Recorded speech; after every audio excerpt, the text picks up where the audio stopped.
Doorway a Manuel to self.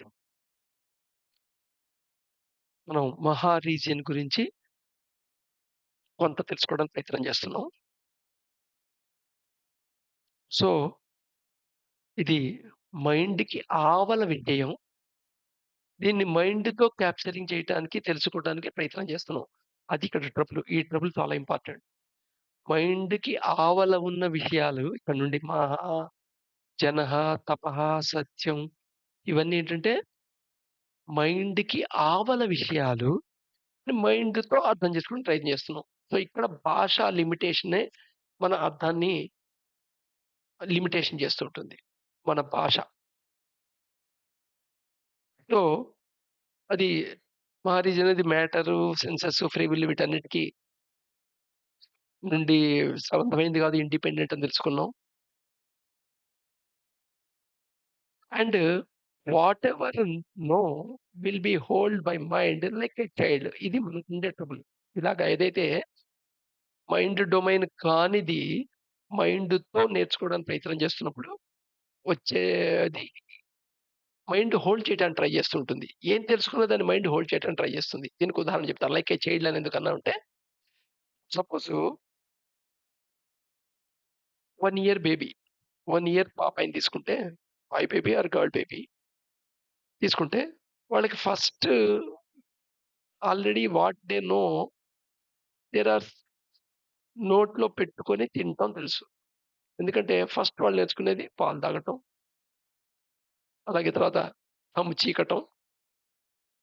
So, వాళ్ళకేంటంటే ఏ వస్తువైనా సరే అబ్జర్వ్ చేస్తే వాళ్ళు టక్కుమని నోట్లో పెట్టుకొని ప్రయత్నం చేస్తుంటారు. ఎందుకంటే వాళ్ళ మైండ్‌లో ఒక ఏదైనా ఉంటే ఆ వస్తువు నోట్లో పెట్టుకునేది, తినేది అన్నట్టుగా. తినేయటం అనే పదం లేదని వాళ్ళకి తెలీదు. నోట్లో పెట్టుకునేది. దాని యొక్క టేస్ట్‌ని ఈ టంగ్‌తో దాని టేస్ట్ ఏమిటో టెస్ట్ చేయటం. దాని టేస్ట్ ఎలా ఉంటుందో టెస్ట్ చేయటం. సో, అందుకని ఏ వస్తువు ఇచ్చినా సపోజు రూపాయి కాయిన్ ఇచ్చినా సరే వాళ్ళు టక్కున నోట్లోనే పెట్టుకుంటారు. సో, అంటే వాళ్ళ మైండ్‌లో ఏముందో అది ఆ మైండ్‌లో ఉన్న దాంతోనే హోల్డ్ చేస్తుంటారు. దేన్నైనా సరే. దాన్ని అలాగే వినియోగిస్తుంటారు. సో, ఇక్కడ మనకు కూడా అదే ప్రాబ్లమ్ వస్తుందనమాట.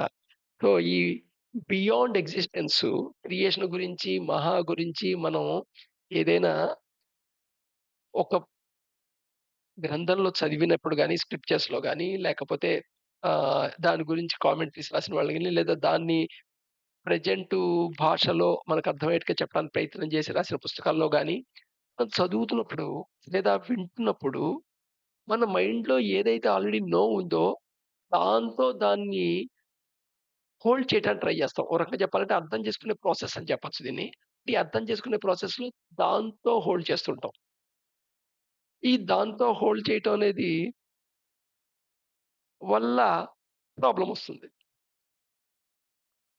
ఇప్పుడు చిన్నపిల్ల రూపాయి బిళ్ళ నోట్లో పెట్టుకొని కొరికి, "ఏహే! ఇది పనికిరాదు" అని పడేసింది. నిజంగా రూపాయి బిళ్ళ పనికిరాదా? రూపాయితో ఏమైనా చేయగలిగే పనులు చాలా లేవా? అసలు ప్రపంచం అంతా రూపాయి గురించే గదా పరిగెడుతున్నది. శ్రమ పడుతుంది. కానీ దానికి విలువ లేదు దానికి ఆ టైంలో. సో, అదనమాట హోల్డింగ్ అంటే. మనం తెలిసిన దాంతో హోల్డ్ చేయడానికి ట్రై చేస్తాం. అలాగే మనకి ఈ హోల్డ్ చేయడానికి మైండ్‌లో ఏముందో దాంతో హోల్డ్ చేయడానికి ట్రై చేస్తూ ఉంటాం అనమాట. సో, దేర్‌ఫోర్ మనం చెప్పేప్పుడు కూడా మనం ఇంకోళ్ళకి దాని గురించి ఎక్స్‌ప్లెయిన్ చేసినా ఆ భాషే వాడుతూ ఉంటాం. మైండ్‌లో ఉన్న భాషతో వాడటం అనే లిమిటేషన్. ఈ లిమిటేషన్ అన్నీ అర్థం చేసుకుంటూ ముందుకు వెళ్ళాలి. ఎందుకంటే ఇంకో దావ లేదు. ఇంకో దావ ఏమిటి అంటే సమాజ స్థితి పొందటం, ధ్యాన స్థితికి పొందటం, దాంట్లో నిజంగా అసలు వాస్తవం ఏంటో తెలుసుకోవటం. ఇది ఫస్ట్ హ్యాండ్ ఇన్ఫర్మేషన్. ప్రత్యక్ష ప్రమాణం లాంటిదిది. కానీ ప్రస్తుతానికి మనం పరోక్ష ప్రమాణం మీద ఆధారపడుతున్నాం. ఎందుకు? అంటే ముందుకు మనకి ఒక మ్యాప్ లాంటిది ఫార్మ్ అవ్వటం కోసమని. ఒక map route map. Route map route కాదు. కానీ రూట్ మ్యాప్ ఫార్మ్ అవ్వటం కోసమని. ఎందుకంటే ఇది ఇంత కాంప్లికేటెడ్ అంత కాంప్లికేటెడ్. ఇది కాంప్లికేట్ కాదు యాక్చువల్‌గా. మనకి దీని గురించి రకరకాల శాస్త్రాలు, రకరకాల మతాలు, రకరకాల వాళ్ళ ప్రవచనాలు, రకరకాల గ్రంథాలు ఎవరు వాళ్ళ భాషా పరంగా ఆ టైంలో వాళ్ళ ఆడియన్స్ ఎవరైతే వినేవాళ్ళున్నారో, వినేవాళ్ళ ప్రజలెవరున్నారో వాళ్ళకి అర్థం అవ్వటానికి వీళ్ళ మైండ్‌లో ఉన్న ఏదో హోల్డ్ చేసున్నారో నోన్ ఏదైతే ఉందో దాని పరిమితులకు లోబడి వాళ్ళు చెప్పటం, రాయటం జరిగింది కాబట్టి, ఇలాంటి రకరకాలమైన చూసేవాడికి మనకేమొస్తుందంటే కన్‌ఫ్యూజనే అరైజ్ అవుతుంది. కాంట్రోవర్షీ, కన్‌ఫ్యూజనే కనబడుతుంటుంది. సో, అందుకని ఈ ఈ ఈ లిమిటేషన్ ఉంది నేను అర్థం చేసుకోవటంలో అని అర్థం చేసుకొని ముందుకు ప్రొసీడ్ అవ్వాలన్నమాట. సో, అందుకని priming of mind needed in this record. So, ఈ భూ గురించి ఎక్స్‌ప్లెయిన్ చేస్తున్నప్పుడు ప్రైమింగ్ అవసరం రాదు. ఎందుకంటే నీకది ఎక్స్‌పీరియన్స్ కింద దొరికే అవకాశం ఉంది. తామర పువ్వు గురించి నేను ఎక్స్‌ప్లెయిన్ చేస్తున్నానంటే నువ్వు ఎప్పుడెప్పుడు తామర పువ్వు చూసే అవకాశం ఉంది. అలాగే ఇలా ఉంటుంది దీని టేస్టు, సుగంధ సోడా టేస్ట్ ఇలా ఉంటుందని నేనేమైనా ఎక్స్‌ప్లెయిన్ చేస్తున్నానంటే నీకు అది అవైలబుల్ ఉంది. సుగంధ సోడా నువ్వు తాగొచ్చు, దాన్ని టేస్ట్ చేయొచ్చు, ఎక్స్‌పీరియన్స్ అవ్వచ్చు. సో, ప్రైమింగ్ అక్కర్లా. అదే abstract నౌన్స్‌కొచ్చేప్పటికి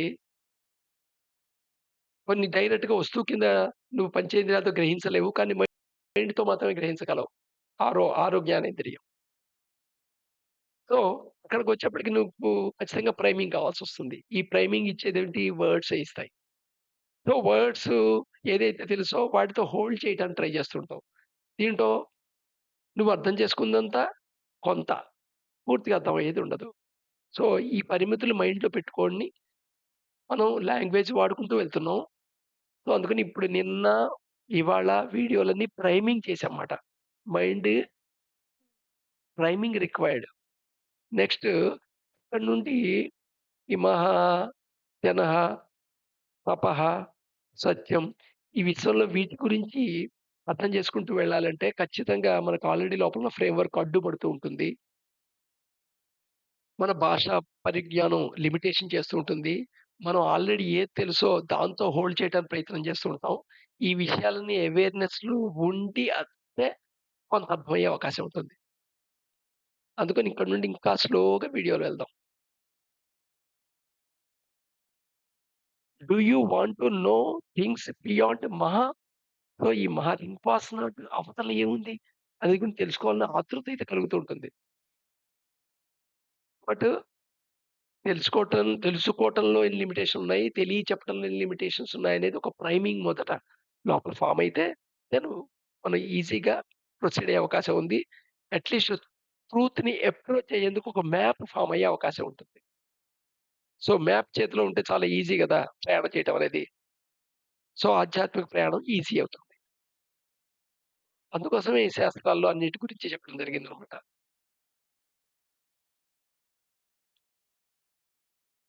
so, universe of piece and Tranquility అని చెప్పొచ్చు.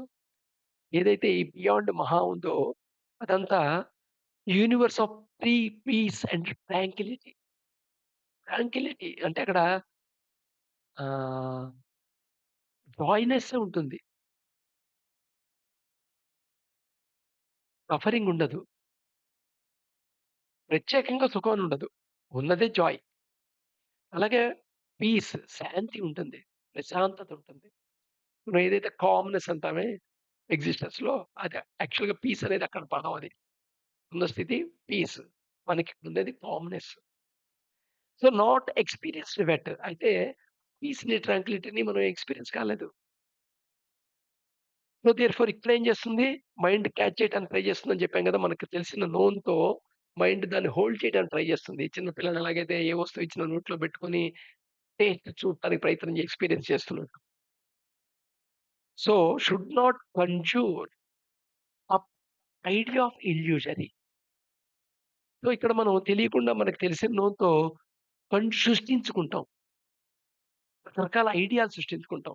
ఆ ఐడియాలన్నీ ఇల్యూజనరీ అనే విషయం గుర్తుంచుకోండి. అంటే ఏది నీ మైండ్‌లోంచి ఐడియా వస్తున్నా, కంక్లూజన్ డైరెక్షన్‌లో వస్తున్నా అది ఇల్యూజన్. ఈ మిస్టేక్ జనరల్‌గా జరిగిపోతుంటుంది. ఈ మిస్టేక్ జనరల్‌లో జరిగిపోయి నాకర్థమైపోయింది. తత్వం అర్థమైపోయింది. ఫిలాసఫీ అర్థమైపోయింది. వేదాంతం అర్థమైపోయింది అంటారు. హ్మ్. అంతం లేనిది వేదాంతం. వేదాంతం అర్థమైపోయిందనే ఫీలింగ్ అదే. ఏదో నాకు ఈ విషయం అర్థమైపోయింది అనుకుంటుంటారు. సో, ఈ ఐడియా ఆఫ్ ఇల్యూజనరీ ఐడియాస్ కన్‌ఫ్యూర్ అవుతాయన్నమాట. ఇది కారణం ఏంటంటే నువ్వు ఎక్స్‌పీరియన్స్ కాలేదు కాబట్టి. ఎక్స్‌పీరియన్స్ కాలేదు. ట్రాంక్విలిటీని నువ్వు ఎక్స్‌పీరియన్స్ కాలేదు. నువ్వు ఎక్స్‌పీరియన్స్ అవుతున్నది జస్ట్ ఒక రకమైన సెడేటివ్‌నెస్ లేదా కామ్‌నెస్. సారా తాగితే ఆ క్షణంలో వాడికి ప్రపంచం తెలీదు. దాన్ని ట్రాంక్విలిటీ అంటారు. నిద్ర మాత్రలేసుకుంటే ట్రాంక్విలిటీ క్వెషనే అంటారు. ఏది భూ లాంగ్వేజ్‌లో. యాక్చువల్‌గా ట్రాంక్విలిటీ అనేదిను అవేర్ లేకుండా ఉండటం అనేది 2 ఒకటి కాదు. ట్రాంక్విలిటీ స్టేట్ వేరు. కంప్లీట్ కాన్షియస్‌గా ఉండి జాయ్‌ఫుల్‌గా ఉండటం ట్రాంక్విలిటీ. అందుకని మెడికల్‌లో కొన్ని రకాల ట్రాంక్వలైజర్స్ అంటారు గదా! అవేంటి నిద్ర రాకుండా ఉంటాయి. కానీ రిలాక్సేషన్ ఇస్తాయి అంటుంటారు. సో, ఇక్కడ ట్రాంక్విలిటీ అనే పదం వాడుతున్నాం. మనకి భూలో మన భాషలో దాని పదం వేరు. నిజంగా అంతకంటే ఇంకో పదం లేక అది వాడాల్సొస్తదనమాట. సో, కంప్లీట్ అవేర్‌నెస్‌లో జాయ్‌ఫుల్‌గా ఉన్న స్టేట్‌ని ఏమంటాం? ప్రస్తుతానికి ట్రాంక్విలిటీని వాడుతున్నాం మనం ఇక్కడ పదాన్ని. అలాగే మనం ఇక్కడుండే కామ్‌నెస్ ఏదుందో మనకి పీస్ అనగానే మన కామ్‌నెస్‌ని మనం పీస్ అని జెప్పేస్తాం. బట్ పీస్ అనే పదం వాడుతున్నాం అనమాట. ఇక్కడ మనకి పీస్‌కి, కామ్‌నెస్‌కి చిన్న డిఫరెన్స్ ఉంది మన ఉద్దేశంలో, భాషలో. మనకి లోపల అర్థమై ఉంటుంది. అందుకని ఆ పీస్ అన్నమాట. అంతేగాని ఇక్కడ భూలో ఉన్న కామ్‌నెస్‌ని ఏదైతే పీస్ అని చెప్తున్నామో అది కాదు. సో, ఎప్పుడైతే ఇలాంటి పదాలొచ్చాయో మనం సృష్టిస్తూ ఉంటాం. రేపు మళ్ళా కంటిన్యూ చేద్దాం. ఇక్కడి నుండి.